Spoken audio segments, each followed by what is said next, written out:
ഈ ഷാരോൺ കേസിൽ വിധി പ്രസ്താവിക്കുമ്പോൾ എല്ലാവരും ആശ്വാസത്തിലാണ്. ഒപ്പം തന്നെ ഈ കേസിൻ്റെ നിർണായകമായ വഴിത്തിരിവായ സാക്ഷികളുണ്ട്. 95 സാക്ഷികളെയാണ് കോടതി വിസ്തരിച്ചത്. അതിൽ പ്രധാനപ്പെട്ട രണ്ടാം സാക്ഷിയും മൂന്നാം സാക്ഷിയുമാണ് നമുക്കൊപ്പം നിൽക്കുന്നത്. ഒന്ന് ഷാരോണിൻ്റെ ഏറ്റവും അടുത്ത സുഹൃത്തായിട്ടുള്ള റെജിനാണ് അന്ന് ഈ കഷായത്തിൽ വിഷം കലർത്തി കൊടുക്കുന്ന ഘട്ടത്തിൽ അന്ന് വീട്ടിലേക്ക് പോകുമ്പോൾ ഒപ്പം ഉണ്ടായിരുന്ന ആളാണ്. ആദ്യമായി ഷാരോൺ ഇങ്ങനെ താൻ ആ വീട്ടിൽ നിന്ന് വിഷമെന്നല്ല കഷായം കഴിച്ചിരുന്നു എന്ന കാര്യം ആദ്യമായി റിജിനോടാണ് ഷാരോൺ പങ്കുവയ്ക്കുന്നത്.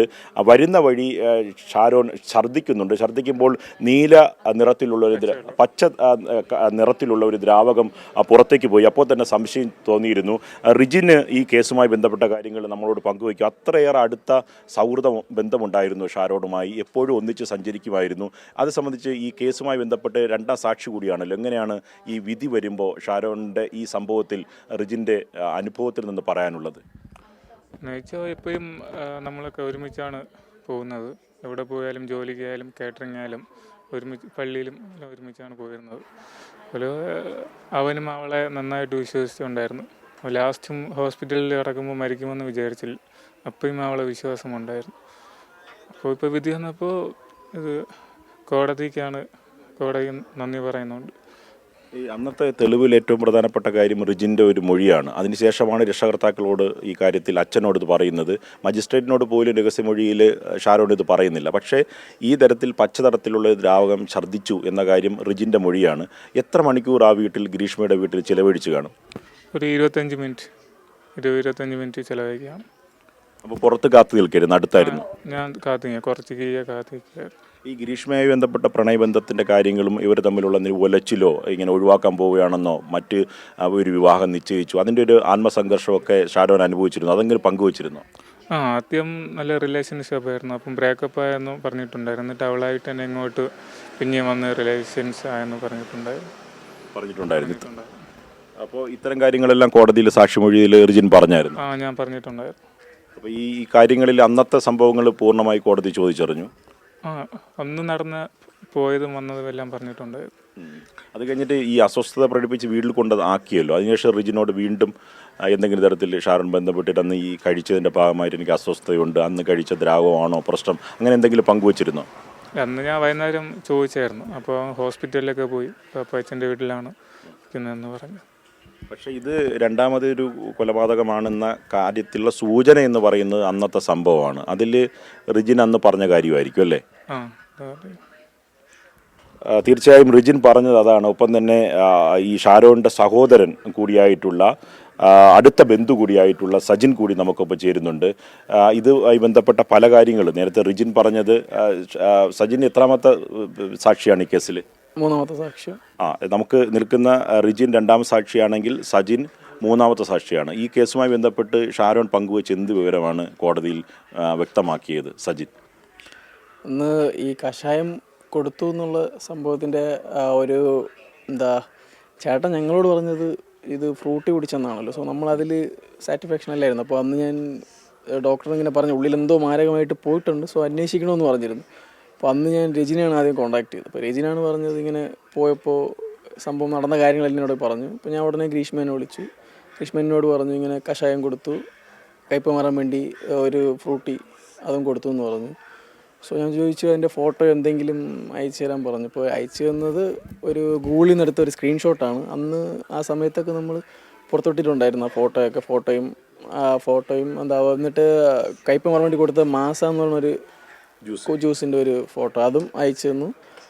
സോ നമ്മളിത് ഈ കാര്യങ്ങളെല്ലാം ഡോക്ടറിനെ അറിയിക്കുകയുണ്ടായി. അപ്പോൾ അതിനുശേഷമാണ് അവിടെ നിന്നാണ് ഡോക്ടർ പോലീസിനെ അറിയിക്കുന്നതും പിന്നെ അങ്ങോട്ട് കാര്യങ്ങൾ നടക്കുന്നത്. അന്ന് പുറത്തു വന്ന ഒരു ശബ്ദശകലമുണ്ട്. അതായത് വളരെ തീവ്രമായ അവസ്ഥയിലേക്ക് ഷാരോൺ പോകുന്ന ഘട്ടത്തിൽ വീണ്ടും സുഹൃത്തെന്ന് പറഞ്ഞിട്ട് ഒരാൾ ഗ്രീഷ്മയെ വിളിക്കുന്നതാണ്. ആ ടോക്ക് ആരാണ് സംസാരിക്കുന്നത്? സുഹൃത്തല്ല, ചേട്ടനാണ്. മൂത്ത ചേട്ടനും ഗ്രീഷ്മയും തമ്മിലുള്ള സംസാരമാണ് കേട്ടത്. ആ സമയത്ത് ഗ്രീഷ്മ പറയുന്നുണ്ട് ഞാൻ അങ്ങനെ ചെയ്യുമോ, ഞാൻ അങ്ങനെ വിഷം കൊടുക്കുമോ എന്നൊക്കെ ചോദിക്കുന്നുണ്ട്. അതിനിടയ്ക്ക് നിങ്ങൾക്ക് പൂർണ്ണമായി സംശയം തുടങ്ങിയിരുന്നല്ലേ? പിന്നെ അതായത് ഈ ഫോട്ടോ അയച്ചു തന്നപ്പോൾ മുതൽ നമുക്ക് ഡൗട്ട് തോന്നി. അതുപോലെ സംസാരത്തിലും പറയുന്നത് കള്ളമാണെന്ന് മനസ്സിലായി. ഇപ്പോൾ ഈ അയച്ച കഷായത്തിൻ്റെ ഫോട്ടോ വേറൊന്ന് ഡൗൺലോഡ് ചെയ്ത് തരികയായിരുന്നു. യഥാർത്ഥത്തിൽ ആ കഷായമായിട്ട് യാതൊരു ബന്ധവും ഇല്ല അല്ലേ? ആ കഷായമായിട്ട് ബന്ധമില്ല. കോകിലാക്ഷൻ കശവ് എന്നാണ് പേര് പറഞ്ഞത്. സോ എൻ്റെ ലൈവ് ഫോട്ടോയാണ് ഞാൻ ചോദിച്ചത്, വീട്ടിൽ ഉപയോഗിക്കുന്നതിൻ്റെ ഒരു ഫോട്ടോ. സോ എനിക്ക് അയച്ചത് ഗൂഗിളിൽ നിന്ന് എടുത്ത ഒരു സ്ക്രീൻഷോട്ടിൻ്റെ ഫോട്ടോയാണ്. അത് കണ്ടപ്പോഴും മനസ്സിലായി. അടുത്ത ബന്ധു കൂടിയാണ്. അപ്പോൾ ഈ ഇത്തരം കാര്യങ്ങൾ പ്രണയത്തെ സംബന്ധിച്ച് ഏതെങ്കിലും ഘട്ടത്തിൽ ഇങ്ങനൊരു, ഞാൻ നേരത്തെ റിജിനോട് ചോദിച്ചതുപോലെ ഈ പ്രണയത്തിൽ ഒഴിവാക്കാൻ പോവുകയാണെന്ന തരത്തിൽ എന്തെങ്കിലും ഒരു പ്രതീതി ഷാരോണ് തോന്നിയിരുന്നതായിട്ട് നിങ്ങളോട് പങ്കുവച്ചിട്ടുണ്ടോ? അങ്ങനെ ഒഴിവാക്കുന്നതായിട്ട് ഇവർ തമ്മിൽ ഒരിക്കൽ പിണക്കത്തിലായിരുന്നു. അതായത് ഭയങ്കര ഇഷ്ടത്തിലായിരുന്നു. പെട്ടെന്ന് ഇവർക്ക് വേറൊരു കല്യാണ ആലോചന വന്നപ്പോൾ രണ്ടുപേരും പിണക്കത്തിലായും ചാറ്റുകളൊന്നും ഇല്ലായിരുന്നു. അതിന് ശേഷമാണ് ഗ്രീഷ്മ വീണ്ടും ഇങ്ങോട്ട് മെസ്സേജ് ചെയ്ത് ചാറ്റ് ചെയ്ത് വരുന്നതും അതിന് ശേഷമാണ് ഇങ്ങനെയൊക്കെ സംഭവിക്കുന്നത്. പൂർണ്ണമായി ഷാരോൺ വിശ്വസിച്ചിരുന്നു? അതെ, പൂർണ്ണമായിട്ടും വിശ്വസിച്ചിരുന്നു, കണ്ണടച്ച് വിശ്വസിച്ചിരുന്നു. സത്യം പറഞ്ഞു ഒരു തരത്തിലുള്ള ചതിയും പ്രതീക്ഷിച്ചിരുന്നില്ല? ഇല്ല, ഒരിക്കലും പ്രതീക്ഷിക്കുന്നില്ല.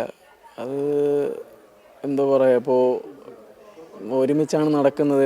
ഞാനും ചേട്ടനും ഗ്രീഷ്മയൊക്കെ കോളേജിൽ പോകുന്ന സമയത്ത് എന്നെ ചേട്ടൻ കളികളെ കൊണ്ടാക്കും. ഇതേ വണ്ടിയിലല്ലേ?